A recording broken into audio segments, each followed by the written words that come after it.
আমরা যেন একটা গণতান্ত্রিক শান্তিপূর্ণ বাংলাদেশ সৃষ্টি করতে পারি। এই লক্ষ্যে আমরা আমাদের সহকর্মীরা আমরা সকলে কঠোর পরিশ্রম করেছি গত 3 মাসের। আমাদের প্রায় 150টার মতো সুপারিশ আছে, আমি আগেই বলেছি, এবং আমরা আমাদের এই সুপারিশগুলো আমাদের 16 মোটা দাগে 16টা সুপারিশ, 16টা ক্ষেত্র। এই 16টা ক্ষেত্রে আমাদের এই সুপারিশগুলো আমরা উপস্থাপন করেছি। প্রথম হলো আমাদের নির্বাচন কমিশন। আমরা নির্বাচন কমিশনের গঠন থেকে আরম্ভ করে নির্বাচন কমিশনের দায়বদ্ধতা, নির্বাচন কমিশনের দায়িত্ব, ক্ষমতা ইত্যাদি আমরা আলোচনা ইত্যাদি ব্যাপারে সুপারিশ দিয়েছি। এবং আমাদের লক্ষ্য হলো নির্বাচন কমিশনের শক্তিশালী করা, নির্বাচন কমিশনের ক্ষমতা বৃদ্ধি করা, নির্বাচন কমিশনের ক্ষমতায়িত করা, যাতে তারা সুষ্ঠু নিরপেক্ষ নির্বাচন নিশ্চিত করতে পারে। একই সাথে নির্বাচন কমিশনকে দায়বদ্ধ করা, কারণ একটা গণতান্ত্রিক দেশে কেউ দায়বদ্ধতার ঊর্ধ্বে নয়। এবং আমাদের অতীতে নির্বাচন কমিশন এবং নির্বাচনী কর্মকাণ্ডে নিয়োজিত আমাদের কর্মকর্তারা দায়বদ্ধতার ঊর্ধ্বে ছিলেন। এই জন্য আমরা গত 3টি নির্বাচন বিতর্কিত নির্বাচন পেয়েছি। নির্বাচন কমিশনের বাইরে আমরা সুষ্ঠু নিরপেক্ষ নির্বাচনের লক্ষ্যে সংসদ কিভাবে নির্বাচিত হবে সেই বিষয়টার ব্যাপারে আমরা সুপারিশ স্থাপন করেছি। প্রার্থীদের যোগ্যতা অযোগ্যতা সম্পর্কে আমরা অনেকগুলো সুপারিশ করেছি। মনোনয়নপত্র কিভাবে যাচাই বাছাই হবে সে ব্যাপারে আমরা সুপারিশ দিয়েছি। হলফনামা যাচাই বাছাইয়ের হলফনামাটাকে আমরা আরো পরিবর্তন করেছি। যে দেশের অভ্যন্তরেই নয়, শুধু দেশের বাইরে যাদের সম্পদ আছে তারা যেন হলফনামায় এই সম্পদগুলোর বিবরণ দেন।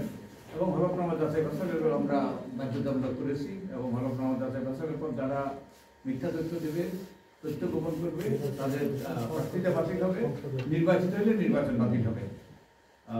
এছাড়াও আমরা নির্বাচনী ব্যয়ের বিষয়ে আমরা সুপারিশ দিয়েছি। নির্বাচনের অভিযোগ, অতীত নির্বাচনের ক্ষেত্রে অনেক অভিযোগ উঠেছে, কিন্তু এগুলোর কোনো সুরাহা হয়নি। তো এই সুরাহার আমরা সুরাহার ব্যাপারে আমরা কতগুলো সুপারিশ দিয়েছি। নির্বাচনী অপরাধ, অনেকে অপরাধ করে পার পেয়ে গিয়েছেন। গত 3টি নির্বাচনে যারা অপরাধ করেছে তারা কেউ বিচারের আওতায় আসে নাই।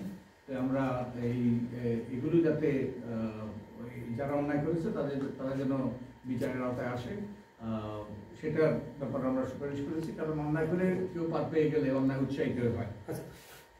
আমরা প্রধানমন্ত্রীর নির্বাচন সম্পর্কে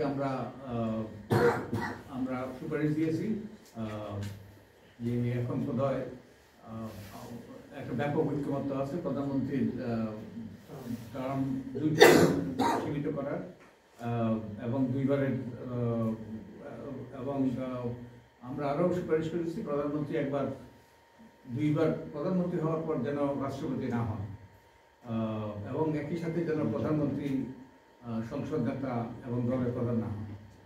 তারপরে সংসদ উচ্চকক্ষের ব্যাপারে এই ব্যাপারেও বোধ হয় আমাদের ঐক্যমত্য আছে। এই ব্যাপারে আমরা যে সুপারিশ করেছি, সংসদ উচ্চকক্ষ হবে সংখ্যানুপাতিক ভিত্তিতে, 50% হবে দলীয় আর বাকি শতাংশ হবে নির্দলীয়। কিন্তু দলগুলো তাদের যে ভোটার হারের ভিত্তিতে তারা মনোনয়ন দেবে। 50% দলীয় আর 50% নির্দলীয়, এবং নির্দলীয় ব্যক্তিরাও তারাও মনোনয়ন দেবে দল কর্তৃক, কিন্তু তারা নির্দলীয় হবে এবং তারা সেখানে নারী থাকবে, সেখানে সমাজের বিভিন্ন স্তরের প্রতিনিধিরা থাকবে, সমাজের যারা পিছিয়ে পড়া তার সেই জনগোষ্ঠীর প্রতিনিধিত্ব থাকবে। এবং বিরোধী দলকে ডেপুটি স্পিকারের পদ দেওয়ার আমরা সুপারিশ করেছি। এবং আমরা এরপরে সংসদের উচ্চকক্ষের ব্যাপারে উচ্চকক্ষের তো আমরা বললাম, সংসদের নারী প্রতিনিধিত্বের ব্যাপারে আমরা বলেছি ঘূর্ণায়মান পদ্ধতি। এই পদ্ধতি বহু আলোচিত। সংসদের আসন 100 বৃদ্ধি করা এবং 1/4 নারীদের জন্য সংরক্ষিত করা এবং একটু ঘূর্ণায়মান পদ্ধতিতে নির্বাচন করা, যার মাধ্যমে সরাসরি নির্বাচিত হবে এবং আসন থাকবে নারীদের। রাষ্ট্রপতি নির্বাচনে আমাদের দল নিরপেক্ষ, সৎ, যোগ্য এবং সুনাম সম্পন্ন ব্যক্তিরা যাতে রাষ্ট্রপতি নির্বাচিত হন সেই জন্য আমরা এই নির্দলীয় রাষ্ট্রপতি করার আমরা সুপারিশ করেছি। এবং একই সাথে রাষ্ট্রপতি একটা বৃহত্তর যে নির্বাচক মণ্ডলী দ্বারা নির্বাচনের আমরা সুপারিশ করেছি। এই বৃহত্তর নির্বাচক মণ্ডলী হবে সংসদ সদস্যগণ এবং একই সাথে স্থানীয় সরকারের নির্বাচিত প্রতিনিধিগণ। আমরা কার্যকর সংসদের জন্য সংসদ সদস্যদের যে অনেকগুলো অবাঞ্ছিত সুযোগ সুবিধা, শুল্কমুক্ত গাড়ি থেকে আরম্ভ করে আবাসিক কর বরাদ্দ এবং বিভিন্ন রকম কি প্রটোকল না কি বলে প্রটোকল দেওয়া হয় এবং এবং ডাক্তারখানা থেকে আরম্ভ করে যেগুলো তাদেরকে জমিদারে পরিণত করে, এগুলোর অবসানের আমরা সুপারিশ করেছি। এবং আমরা সংসদ সদস্যদের জন্য একটা আচরণবিধি আইন প্রণয়নের আমরা সুপারিশ করেছি, যাতে তাদের বাৎসরিক সম্পদ হিসাব দেওয়া হয় এবং একই সাথে তাদের স্বার্থের দণ্ড, কনফ্লিক্ট অফ ইন্টারেস্ট, এগুলোতে যাতে তারা ঘোষণা করেন। তত্ত্বাবধায়ক সরকার ব্যবস্থার ব্যাপারে আমরা যেটা বলেছি সেটা হলো আমরা আশা করি যে তত্ত্বাবধায়ক সরকার ব্যবস্থা ফিরে আসবে। একটা সুপারিশ হলো তত্ত্বাবধায়ক সরকার আমলেই জাতীয় এবং স্থানীয় উভয় নির্বাচন সম্পন্ন করা এবং তত্ত্বাবধায়ক সরকারের কার্যক্রমের রুটিন কার্যক্রমের বাইরেও নির্বাচনকে সুষ্ঠু করার জন্য যে সকল আইন কানুন বিধিবিধানের পরিবর্তন দরকার সেগুলো যেন তারা করতে পারে সেই ক্ষমতা দেওয়া। এবং তত্ত্বাবধায়ক সরকারের কীভাবে করতে হবে এটা গঠিত হতে পারে আমাদের প্রতিবেশী সংবিধান সংশোধন কমিশনের সংস্কার কমিশনের পক্ষ থেকে তারা জাতীয় সাংবিধানিক কাউন্সিলের প্রস্তাব করেছে। তো জাতীয় সাংবিধানিক কাউন্সিল এই প্রধান উপদেষ্টা যিনি হবেন তার নাম তারা প্রস্তাব করবেন এবং এরপরে প্রধান উপদেষ্টাই অন্যান্য উপদেষ্টার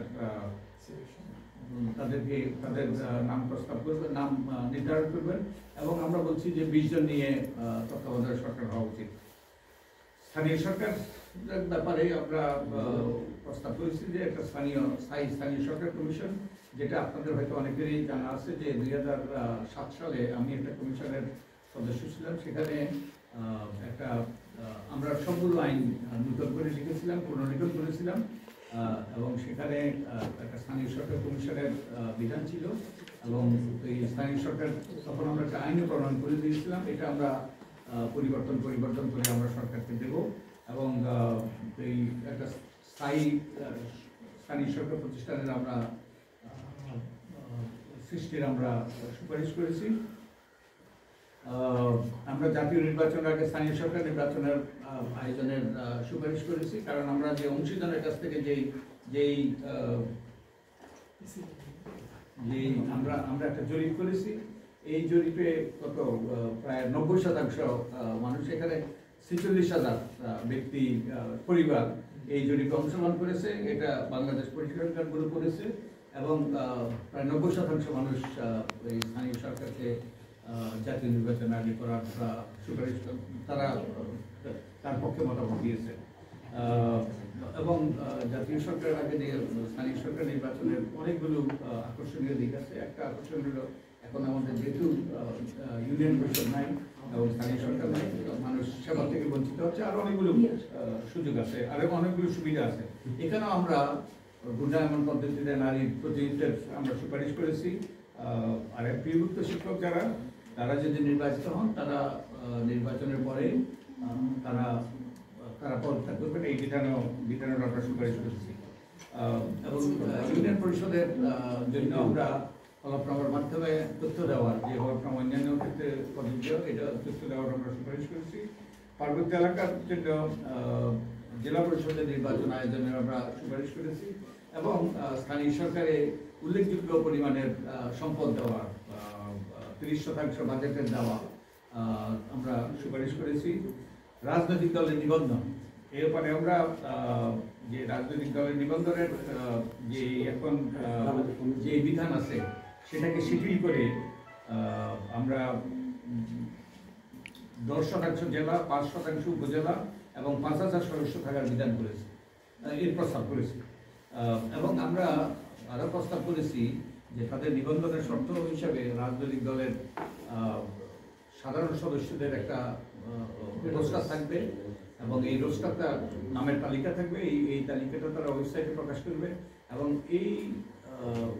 এই সদস্যরাই তারা তাদের বিভিন্ন স্তরের কমিটি নির্বাচিত করবে এবং এই সদস্যদের চাঁদা এবং একই সাথে তাদের শুভাকাঙ্ক্ষীদের চাঁদার ভিত্তিতেই তারা তাদের কার্যক্রম পরিচালনা করবে, অনুদানের ভিত্তিতে তারা কার্যক্রম পরিচালনা করবে এবং এই অর্থগুলো তারা ব্যাংকিং সেক্টরের মাধ্যমে খরচ করবে এবং এগুলোর অডিটের হিসাব তারা নির্বাচন কমিশনে দেবে এবং নির্বাচন কমিশনের এখতিয়ার থাকবে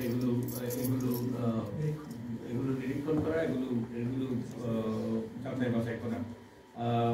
তারপরে আমরা আরও প্রস্তাব করেছি যে আইসিটি আইনের সাজাপ্রাপ্ত সকল ব্যক্তি কোনো দলের সদস্য বা কমিটির সদস্য হওয়ার না করার বিধান এবং একই সাথে আমরা যে প্রত্যেক এলাকার নির্বাচনের জন্য, প্রত্যেক এলাকার প্রার্থী নির্বাচনের জন্য আমরা ওই এলাকার দলের সদস্যরা গোপন ভোটের মাধ্যমে তারা একটা প্যানেল তৈরি করবে। ওই প্যানেলের ভিত্তিতেই যে জাতীয় যে মনোনয়ন বোর্ড তারা মনোনয়ন দেবে। আর গুরুতর মানবাধিকার যারা লঙ্ঘন করেছে এবং যারা ভয়াবহ দুর্নীতিতে লিপ্ত ছিল, তো বিশেষত যারা গুম, খুন, তারপরে এবং অর্থ পাচার এবং অন্যান্য নির্যাতন, বিভিন্ন রকম নির্যাতন, অমানসিক নির্যাতন করেছে, তাদেরকে নির্বাচনী প্রক্রিয়া থেকে দূরে রাখার ব্যাপারে আমরা সুপারিশ করেছি। তারপরে আমরা লেজুর ভিত্তিক ছাত্র শিক্ষক এবং শ্রমিক রাজনীতি, লেজুর ভিত্তিক আমরা ছাত্র রাজনীতির বিপক্ষে নয়, কিন্তু লেজুর ভিত্তিক, যেটা আমাদেরকে যে কোনো নামে হোক, যেটা আমাদেরকে এই অনেক করুণ যে সকল ঘটনা ঘটেছে এগুলির জন্য দায়ী এবং পাবলিক বিশ্ববিদ্যালয়গুলোকে অনেক ক্ষেত্রে রণক্ষেত্রে পরিণত করেছে। আমরা লেজুর ভিত্তিক ছাত্র শিক্ষক রাজনীতির বিপক্ষে এবং একই সাথে আমরা বিদেশ শাখা না রাখার বিপক্ষে, বিদেশ শাখার কার্যক্রম, বিদেশ শাখা না থাকা, যেটা নিবন্ধন, এগুলো নিবন্ধনের শর্ত, হ্যাঁ কার্যক্রম করতে পারবে না এবং প্রতি 5 বছর পর দলের নিবন্ধন নবায়নের আমরা বাধ্যতামূলক করার আমরা প্রস্তাব করেছি। তারপরে আমরা সংসদীয় এলাকার সীমানা নির্ধারণের অত্যন্ত গুরুত্বপূর্ণ